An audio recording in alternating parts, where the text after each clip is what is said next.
Ladies and gentlemen, thank you for coming to another episode of Riffin' with Griffin. And as I still haven't picked a perfect theme song, but we're in search. This is episode 7 of Riffin' with Griffin. Maybe this is it. Ra ra maha, gunga maha, ala maha, Riffin' with Griffin. Ra ra hee ha ha ha, hoo hoo hee hee ha ha, shoo maha, Riffin' with Griffin. I want you to listen to my podcast. Standing up or sitting on your ass, I want your love. La la la, I want your love. Riffin' with Griffin, it's all in your head. You can't believe what I just said. I want your love. La la la, I want your love.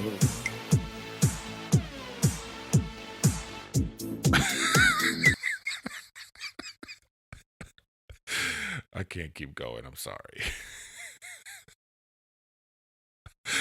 Oh, man. Well, that was that. Hey, man, I keep telling you guys, if you want me to do a particular song, just send me the shit. I'll do it. But anyways, welcome to another episode of Riffin' with Griffin. This is episode 7, officially episode 7. And what's going on? Last week was, 2 weeks ago was Thanksgiving, and here we are. And we're going into Christmas, and that's going to be annoying. The Christmas music has already started. I'm already annoyed out of my freaking mind with all that, right? But, it is what it is. So happy holidays to everybody. I'm thinking my mom and my parents moved to Spain, so I'm going to go visit them, which is a nightmare. Let me just tell you that right now. When your parents move out of the country, it's a nightmare.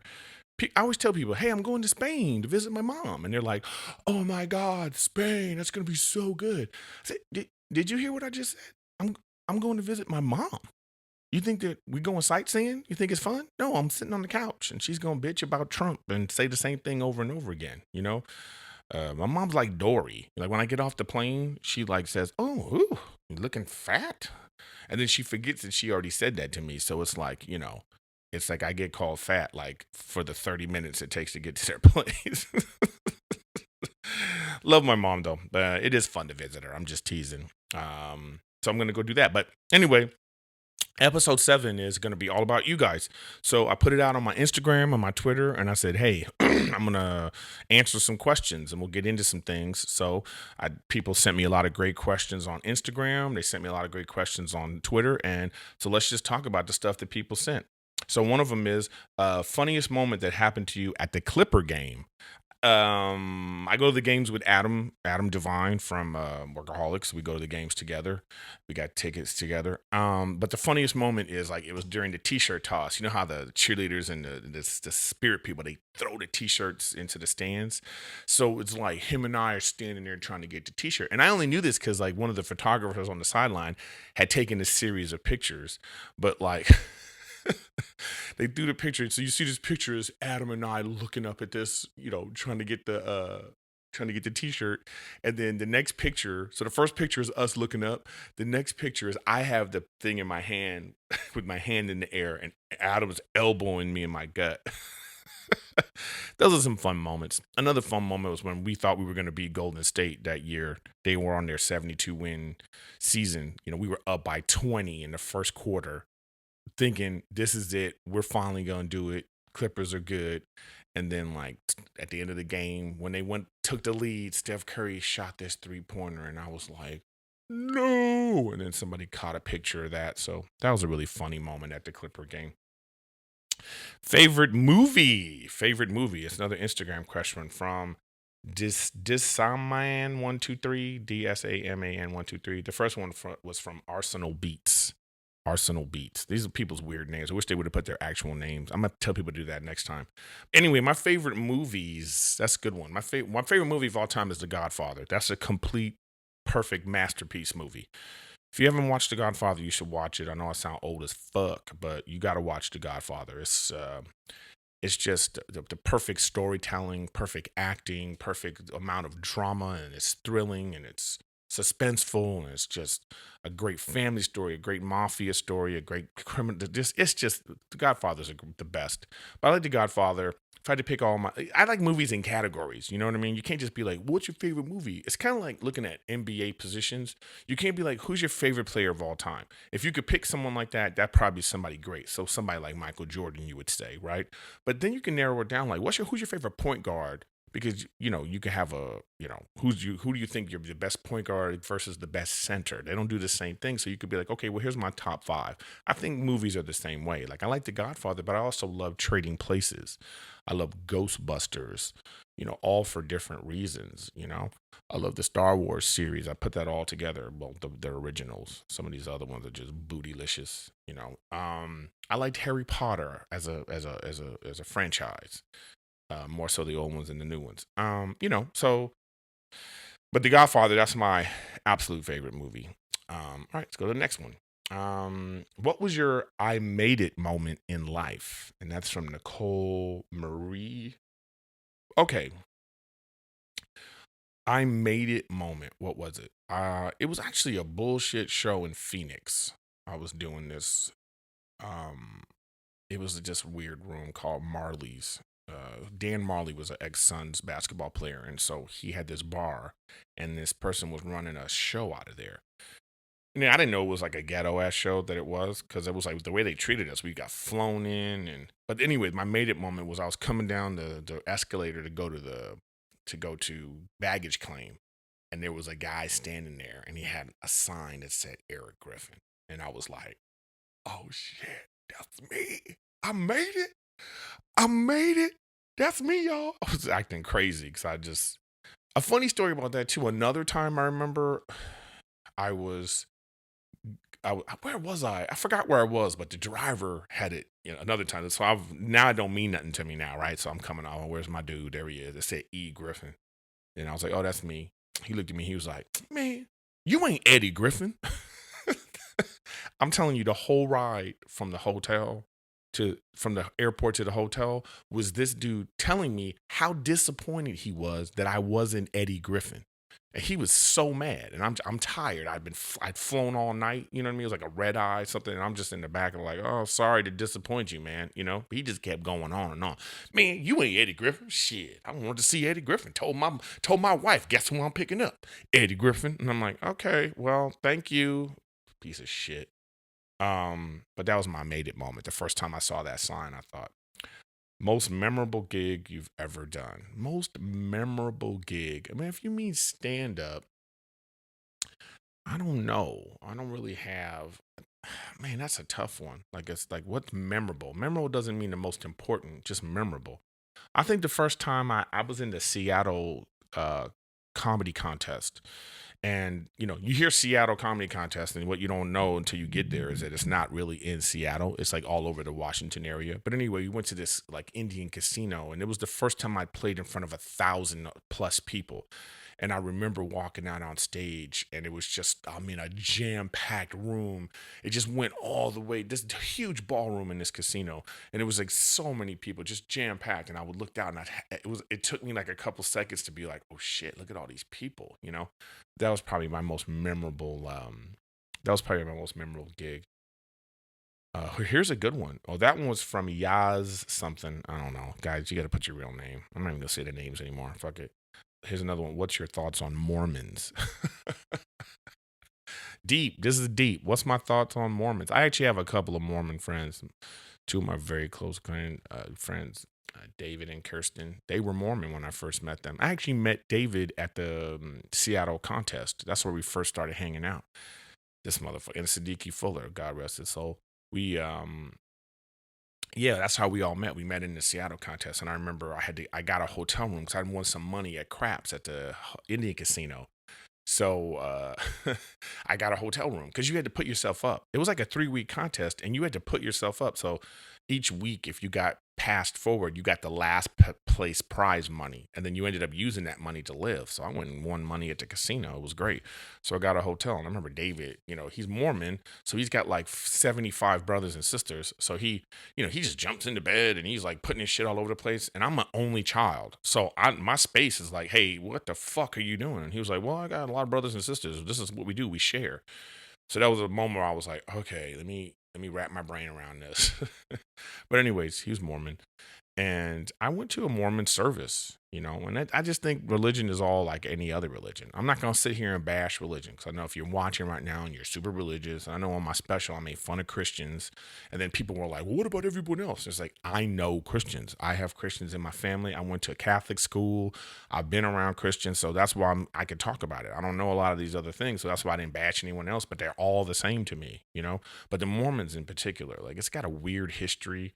It's with the I just in my experience, it's just a little bit more closed-minded than I would like to people to be, especially when it comes to like accepting people. It doesn't seem like Mormons want to accept people. They're even more homophobic than the other freaking religions. I don't even know. Maybe not more than Muslims. Maybe Muslims are even more homophobic, more hateful towards gays. I'm not sure. But the Mormons seem to have a real particular thing, like the gays need to be fixed. And that's such a weird mentality to have.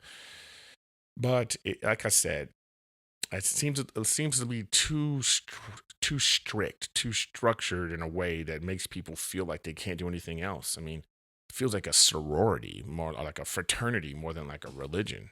My mom likes to go to church, and I get it. She loves the music, the faith. She wants to feel like she belongs. She wants to sing some hymns, and she wants to hear great stories and feel the community. And then there's some good in that.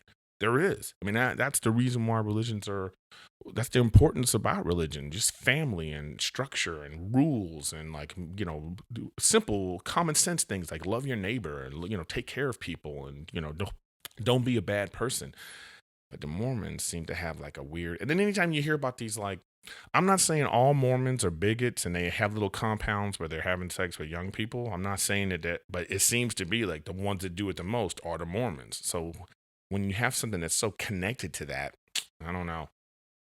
Like I say, I'm sure there's some great Mormons out there. I'm sure there are. I just haven't met any. So maybe send me a message and be like, hey, I'm a great Mormon. But then when you watch that show, Escaping Mormons, that, you know what I mean? There's that. You just go, if there's a whole show dedicated to people escaping your church, might be a situation, So not a big fan of Mormons.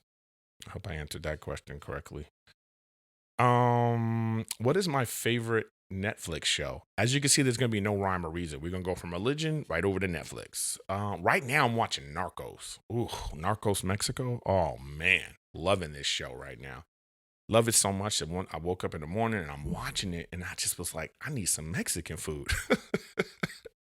That's the big thing I got out of it. I ordered Mexican food. I'm just sitting here with my beans and rice and I'm watching it. You have to read the show. That's the only thing I don't like. I don't speak Spanish. So like reading shows is kind of annoying, but it's really good. I highly recommend watching the whole series and then getting to this one, Narcos Mexico, which is really like a prequel to the ones that are already on the air. The ones that already aired, but about Pablo, whatever his name is. The original Narcos. All right, here's another one. What was the worst day job you ever had? Also, worst, weirdest boss you ever had? What was the worst? I think the worst day job I ever had was when I worked at Nutrisystem. I didn't work for long. My buddy James was like the manager when we were in high school. He had a job, so he was working at Nutrisystem, and he got me a job. So I was a stock boy, and I was like, putting all this weird food, this weird low calorie food, it'd be like, smothered greens, or, it'd be like chicken fried steak, but, the low calorie version. And I had to put it all in the bags. And then I was in the stock room and I said, oh, these fat people eat a lot of food. And then the assistant manager was like, Eric, can we talk for a second? I think we should talk. And I went to her office and she was all like, you don't say the F word. Okay. I was like, I didn't say fuck. She was like, no, you said fat. And I was like, that's what these, it was ridiculous. So that was like the weirdest day job I ever had. I was working at Nutrisystem. just like I felt like I was in the underbelly, no pun intended, of the fat world, the secret world of fat people, with all this stuff. I need to get some Nutrisystem with my fat ass. What am I talking about, right? Let's see what we got here. Somebody's asking about my Clippers. Are the Clippers making the playoffs? Yes, they are. The Clippers are in first place right now. All you Clipper haters, Doc Rivers should be coach of the year. Clippers are in first place. He would need to get fired if they don't make the playoffs. If they just have a complete collapse. But right now, the Clippers are looking good. They're playing well. There's no brand names. They remind me of that Pistons team that went to the championship. Not saying we're going to the championship. I'm just saying they play well, they play hard, and they're competing every single night. And you can't just come in our building and think you're just going to win. So I love what the Clippers are doing right now. All right, if you were a girl, who would you rather bang, Joe Rogan or Matt Damon? Ah, man, you would think this would be, I don't know if this is a tough one or not, but if I was a girl, would I want Matt Damon or Joe Rogan? Joe just seems like a weirdo. You know what I mean? I don't know what kind of love maker Joe would be. And Matt Damon seems a little full of himself, so I don't know. I guess I got to go with Joe, huh? I could be on his podcast, right? As his girlfriend. All right, what we got here? Which of the greatest comics do you ever revisit, listen to, watch again, and think about? I like listening to a lot of them, but for me, the reason why I started doing comedy was Eddie Murphy. I really loved Eddie Murphy. Like I remember watching Delirious and just being like, "Damn, this dude's amazing." So, and then Raw, I knew Raw from beginning to end, like even the inflections in his voice, or even if he took a breath, I could do it while I was watching it. So I love going back to Eddie Murphy and even watching his movies and stuff like that. But then you have people like, I love Sinbad early on because he was clean comic, but like so funny, and that was just so rare. Sometimes I'll just throw on the Netflix or like go in my car. They had this classic Sirius station where it's like, I'm not sure what it's called, but it's called like Comedy Greats. So it'll go like way back. I always tell every comic, I say, if you're a comic, you're trying to be a comic, you go listen to that station, the Sirius, the Comedy Greats, and you will realize how unoriginal you really are. A lot of comics think they're so original. I'm not, hey, buddy, these guys have been doing this a long time. It's like, when you listen into music and, you hear a rhythm, there's a melody, and you think, have I heard this before? And then those like YouTube geeks, who are like those YouTube singers, they'll like sing a melody of like 50 songs with the same thing playing. That's how comedy is. We're all saying the same melody, but we got different words on it. So yeah, but I like George Carlin. Listening to some of his old stuff is great. I don't know. Eddie Murphy's the one for me. All right. Are you going to interview guests? I am. I'm going to have guests on the episode, but I want you, can you guys fall in love with me first? Can you just like get to know me? I want you to just to be like, oh, I like listening to me. And then occasionally I'll have some guests. I don't want to rely on guests. And then it's just all about the guests. This is my podcast. This is my thoughts and feelings. But I am going to have guests. I got some lined up, and then it'll be just like boom, boom, boom, bunch of guests. You'll love it. All right. I love those questions. Another Clippers question. Do you think the Clippers need to make a big trade or don't or wait for the salary cap next year? I think that for NBA teams to truly be successful, you have to have a star. I mean a star. You got to have that dude. You can't just do it with like these like ragamuffins people. There's the haves and the have-nots. And you can see it on the court when you watch. When you see a really great player, the cream of the, it's an elitist system. That's why I love sports. It's like whoever's the best, the fastest, the strongest, the smartest. Those are the ones that do it. That have the best drive. You could see it. You could totally see the difference. So the Clippers are great. They have great players, but they don't have the best. And we need like one or two of those guys to win a championship. Just look at the history of the league. What's been the toughest obstacle you've faced in your career so far? The toughest obstacle I've faced in my career is probably insecurity. Just thinking that you're not good enough, or that feeling that like every time you don't work, you're like, oh my God, I'm never going to work again. And just, having a negative attitude. That's the biggest obstacle. It's just always thinking people are against you, always thinking there's some conspiracy theory. You're like, oh, they don't like me because I'm old and fat, I'm not white, or I'm not cute, or I'm not this, or you're always talking about what you don't think you have. That is the biggest obstacle. So, you overcome that and you just look at what you do have. You have to really look at yourself and be like, what are your strengths? What can I do to make it? Why have I made it? Well, something's going on. I'm doing something right. And you have to like do that stuff more. So the biggest obstacle, yeah, it's just you. You are always going to be your biggest obstacle. And it sounds all foo-foo, but I'm telling you, it's really true. Okay, when was the first time you crushed it on stage? That's from Darren Carter, the party starter. He's got a great podcast too. Check him out, Darren Carter. Um, the first time I crushed on stage, you know what? Was the very first time I went on stage. I took a class at UCLA Extension, and then the showcase was in the belly. I'm sorry, it was in the OR, the original room of the Comedy Store. It was like a 7 o'clock show before the real people, and I crushed it. I got the bug from that. The way I'm saying words, and this room full of people, 200 plus people, are all laughing in unison because of me. Phew, there's no better drug than that. So it was actually very first time I did it, and I didn't know what to do after that. That was the thing. I was like, okay, now what? It took me like, oh shit, I just hit my camera. Sorry. It took me like so long to like really figure out what to do, but that's part of the game. That's the whole process. What was the first video game that you became hooked on? The first video game I became hooked on was an NBA game with my buddies. Yeah, like two sets of buddies. We would play NBA, like NBA Live, or I forgot what it was originally called, but it was on like the Dreamcast. This NBA game, to the point where we had a draft to see who would get what team. And then my buddy Jeff and I, we used to play like at just ridiculous amount of games on that thing. But the NBA game was the first game I ever got addicted to. Oh, here's one of these deep questions. What's your thoughts on the whole Dwight Howard situation? Well, Dwight Howard, basketball player. I'm not even sure where he plays now. I think he got traded again, but apparently Dwight Howard had like a thing with a I don't know, what do you say? You can't say tranny, right? That's not the right word anymore. Even though I just said it. But a transsexual, a girly boy. I don't know. Apparently he had like, and then this person is trying to out him and whatnot. My feelings on it are, it's 2018 and we still care about this. We still are worried about who people are fucking. I mean, come on.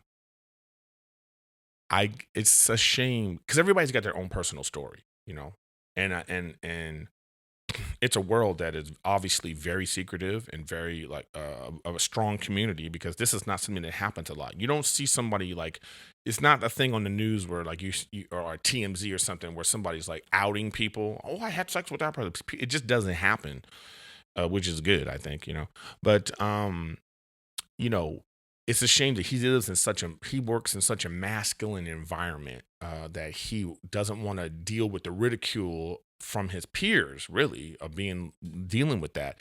Even though I think that like that's what the gay community needs, is some athlete, some like big time athlete, just to be like, yeah, I'm gay, and then that's that. And then everybody's like, oh, because after a while you just be like, oh man, because he'd be so good, and what can people say? I mean, and then for after basketball, I think that it would be great for him if he just came out. Because what if he just came out and was like, yeah, I've tried it a couple times, I've dated a few. It's my business. It's none of your business. Can we talk about basketball? And I think that would diffuse the whole thing. But I mean, damn, we live in such a world where we have to like identify with people's sexuality to be okay with them. It's like Shawn Mendes right now. He's on all over the place talking about, I am not gay. I'm not. It's like, that's protest too much, right? But he feels trapped. He feels like he has to be in this situation. He has to come out and let people know. I mean, is it for his fans? Like, all the girls that fantasize about him, does he think that, oh, they're not going to like him anymore? Or is it because for his family? Like, what is his motivation? What was Shawn Mendes' motivation to be so adamant about it? I mean, that's the pressures from society. I mean, the fact that we're still asking about it, the fact that we're still talking about it, that's what we have to remove, as if it's not okay if he was. So he feels so strongly that he has to say that. And that's how I feel about Dwight Howard.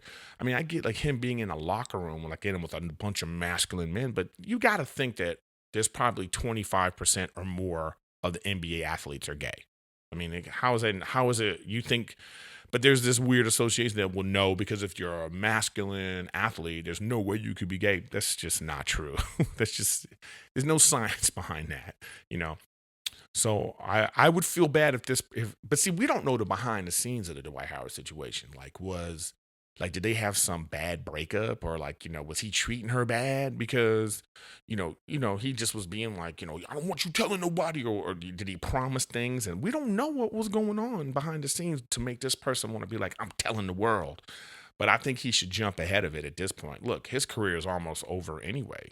He did what he did. It's just done. Now he should just come out and be like, yes, I did that. I get, maybe this is just my thoughts. I think that embrace that community and then move on and be like, because he would be like, look, gays have a lot of money. It's an upwardly mobile community. There's many examples of this where, people look at, so I feel like Dwight Howard could be like Lance Bass. Like Lance Bass, he was gay. He was gay when he was in NSYNC. I bet you they all knew. Everybody knew. It didn't matter. But for the image and the persona of a boy band, you needed everybody to be straight and girls needed to love them. As soon as that shit was over, Lance Bass was like, okay, we done? Are we done? Hello, I'm out, everybody. So, and he's been happier for it. He's married now. I saw him at the Clipper game the other day. Funny story about that real fast. They wanted to put Lance Bass and his husband or boyfriend, I think it's his husband, on the Jumbotron, right? And so this young black kid who works for the Clippers, he comes over and he comes over to them and he's like, which one of y'all is Lance? And I was sitting behind him and I was like, how dare you? You don't know who Lance Bass is? It just was like, it's so insulting. I wanted the whole section to, when the kid walked away, I wanted everybody to go, bye, bye, bye. But, it didn't work out like that. But Lance is a cool dude. I was on his show. He had like a radio show and I've been on his show. But anyway, my point is, he did what he needed to do, for the business. It was a business decision. And I think that's totally okay. Because you don't want to be, there's something about when you come out as gay, all of a sudden now you become the gay, whatever you are. Like if you're a plumber, and you're just a plumber, but if you say you're gay, all of a sudden you're the gay plumber, or you're the gay basketball player, the gay boy band guy, the gay singer, the gay comic, and nobody wants that. You just want to be you. So I understand Dwight Howard, if this is true, why it is secretive and all these things are going on, but eventually, hopefully, he can have the courage or the whatever, just to be like, hey, this is me. This is who I am. And fuck y'all if you don't like it. I got $100 million in the bank, so whatever. So, you know what I mean? But everybody has their own journey and people make their own choice at their own time, and it should be their choice. So, I hope that situation resolves itself. I hope he wasn't being a dick. I hope he wasn't like really mistreating this person, because then, he gets what he deserves, All right, let's see. Oh, okay. Well, that's all the Instagram questions. Let me grab a couple Twitter questions and then we'll get out of here, y'all. Let's see. Any chance of a Montez spinoff series? No. Well, I don't know. There's probably a slim chance, but it's like Comedy Central owns it. You know what I mean? The guys were young. They didn't know any better. They probably signed originally a bad deal, and so they wouldn't really own it. It wouldn't be something they could do whatever they wanted to do it. They would have to deal with Comedy Central. So nobody wants to do that. Could I see myself working with the guys from Workaholics again? Yes, I could. I would love to work with the boys again. I always tell them it don't even matter. They don't got to be on Comedy Central. They can go to NBC, CBS, whatever, and be like, hey, we work in an office. And then everybody that watches the show would be like, oh, man, it's Workaholics again. But, they're the brand. You know what I mean? They're like Three Stooges. I love those guys. You're in charge of the next Big Brother All-Star season. Who is your cast? Oh, my God, this is such a great question. Who would I want to be on Big Brother? I would want Ariana Grande. She needs to be on there. Right? LeBron James. Oh, yeah. Wouldn't that be great? Wendy Williams. She got to be on Celebrity Big Brother. I would like to see her in there because she would just be talking shit and causing conflict. Let's put Pete Davidson in there too, just to see if they got back together. Right? see how many tattoos they would get while they're in the Big Brother house. Who else I want to see there? I would love to see Sebastian Maniscalco. He's a comic, super funny comic. He would be hilarious in the Big Brother house. Chris D'Elia would be hilarious in the Big Brother house. You know, I'd love to see Chris in the Michelle Obama would be great in the Big Brother house. So LeBron, Michelle Obama, Ariana Grande, Pete Davidson, Chris D'Elia, Joe Rogan. Who else would I want in the Big Brother house? Somebody from Boys to Men. I don't care who, because I just want somebody singing in the shower. You know, there's a bunch of others. Let's see what else we got here. If acting career develops to the point where you can turn down roles or quit doing stand-up, what would be your Sophie's choice? Oh, this is a great one. This would be my last one, guys. This is going to be the last question. If I had to choose between stand-up or acting, what would I choose? Well, first I want to say, hopefully I never have to make this choice, because that would be tough. I really love doing stand-up. I'm talking about, like, I've had some really, really shitty days. I've had some really shitty experiences happen in my life. I've had some things, and then I can go to the stage and I can be okay. I really can. I can go and just like let out this pain and suffering and commiserate with the audience. They don't know, you know? Because imagine, like, you're having a bad day and you still have to go to work, and your job is to make people laugh, to make people happy. I think the act of that is what is the healing, you know? So after saying all this, it would obviously be stand up. I would choose stand up. I would just hope I wouldn't have to, because I also love acting. I just love, because I'm already acting. Stand up is acting. You know, we're up there, and we're a heightened version of ourselves. And it's just, oh man, it's nothing like it. Any kind of performance art, if you've never done it, I really recommend you go out and doing that. But anyways, that was episode 7 of Riffin' with Griffin. You know what? Because of talking about this, actually, I'm going to tell you episode 8, and I promise this is what's going to be. Episode 8 is going to be how to become a comic. I'm going to tell you all the ins and outs of writing stand-up, about trying to find places to perform. But what are my thoughts and about writing a joke, and how to start doing it and how to continue it. And so I want to talk about stand-up on my next podcast, and then after that we're going to start having some guests. But anyways, I really appreciate all your support and love on SoundCloud, iTunes. Subscribe to my YouTube channel, please.